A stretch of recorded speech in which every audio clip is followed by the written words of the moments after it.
হঠাৎ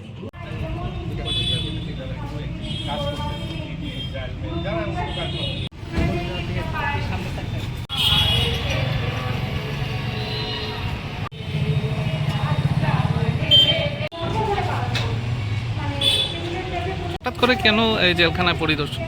এই জেল নয়, আমরা আসলে নতুন জেল যেখানে নির্মাণ হচ্ছে সেখানে আইজি প্রধান যিনি জেল দেখেন তিনিও রয়েছেন।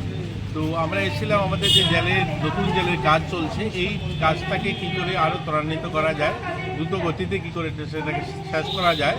তো যারা এজেন্সি কাজ করছে, পিডাব্লিউডি সহ অন্যান্য যারা ছিলেন, তো তাদের কাছ থেকে আমরা একটা কমিটমেন্ট নিয়েছি যে এই বছরেই অর্থাৎ 2026 ডিসেম্বর পর্যন্ত সেটাকে শেষ করে এই জেলটাকে সেখানে স্থানান্তরিত করা। এটা একটা বিষয়। আরেকটা হলো পুরনো জেলটাতে আপনারা দেখেছেন বাউন্ডারি সহ অন্যান্য কিছু মেরামতের বিষয় রয়েছে, এগুলো আমি ওনাকে দেখিয়েছি। তো উনিও কমিটমেন্ট করেছেন খুব শীঘ্রই এগুলোকেও করিয়ে দেবেন।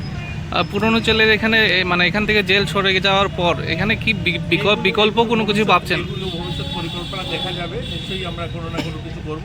কৈলাস শহরে টাউনের জায়গা খুব কম, শর্টেজ জায়গা, এখানে বড় কিছু করা যেতে পারে, একটা ভালো জায়গা শহরের বুকে।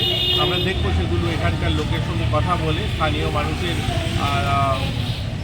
মানুষের কথা চিন্তা করেই এখানকার মানুষের প্রয়োজনীয়তা বুঝেই নিশ্চয়ই কোনো সিদ্ধান্ত নেওয়া হবে।